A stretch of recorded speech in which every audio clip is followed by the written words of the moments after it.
একটা কথা আমার খুব মানে আজকে মনে হচ্ছে সারাদিন, মাঝে মাঝেই মানে রোজই মনে হয়, যেহেতু আমিও আমার মেন্টাল হেলথের ডিটোরিয়েশনের কারণে দুবার আমি সেন্টারে রিহ্যাবে ছিলাম।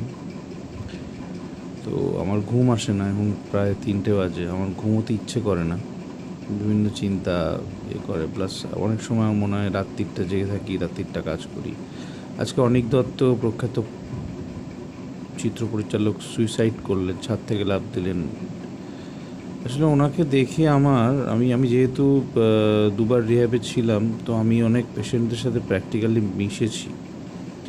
রিহ্যাবে তো শুধুমাত্র কি বলবো, অ্যাডিক্টটা থাকে না, সেখানে আপনার বিভিন্ন মেন্টালি, যারা মানে মেন্টালি রিটায়ার্ড, মেন্টালি বলুন,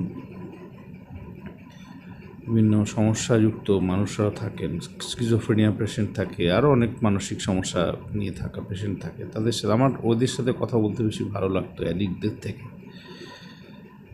অ্যাডিক্টটা বেসিক্যালি খুব মানে ও সারাক্ষণ নেশার গল্প আর মানে স্বার্থপর হয় অ্যাডিক্টের ভীষণ। এরা মানে আদার্স যারা মেন্টালি একেবারেই শেষ হয়ে গেছে, তাদের সাথে কথা বলতে ভালো লাগে আমার। অনিক দত্তকে থেকে আমার অনেক মূলত ওনার অনেক নিউরো প্রবলেম আছে, কারণ উনি চোখটা সবসময় পিট পিট পিট পিট পিট করতেন, করতেন।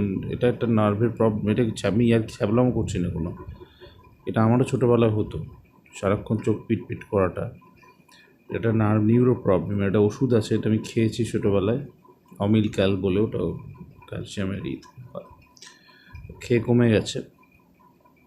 আমার মনে কি ওনার ট্রিটমেন্ট সেইভাবে ঠিকঠাকভাবে হয়নি, নইলে এতটা সব দিক থেকে একজন অ্যাওয়ার্ড, একজন মানুষ, মানে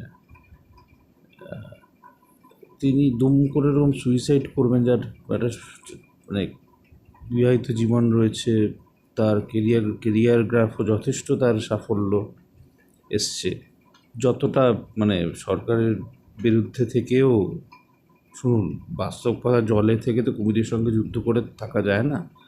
সব যারা বলে তাদের কোনো বেসিক্যালি সেন্স নেই, দে আর ইডিয়েট, ছাগল, এই জন্য বলে।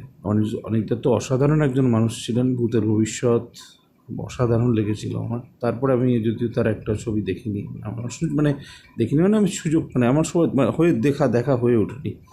আমার মনে হয় অনিকবাবুর মানসিক পরিচর্যাটা করাটা আমার মনে হয় ঠিক পদ্ধতিতে হয়নি, যার কাছে গেছেন। আর মেনলি কী হয় বলুন তো, কেউ কিছু বলে একটু কাউন্সেলিং কর।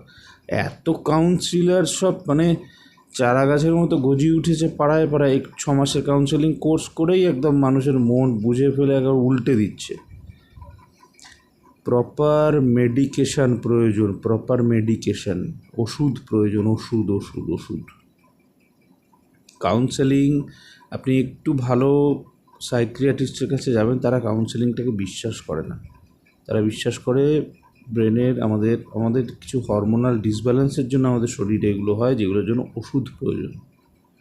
কাউন্সেলিং ঠিক আছে, সাপোর্টিভ একটা হিসেবে রইল, কিছু ডিসিশান নিতে পারছেন না কাউন্সিলার, অনেকের কনফ্লিক্ট হয়, যেমন আমার হয়, ডিসিশান নিতে পারছেন না, ফোন করলেন, তিনি আপনাকে সঠিক পথটা দেখিয়ে দিলেন, বা কোনো একটা খুব কনফিডেন্সের অভাব বোধ করছেন, গেলেন, কথা বললেন, ও ঠিক আছে, কিন্তু এটা কাউন্সেলিং দিয়ে সব কিছু সারে না।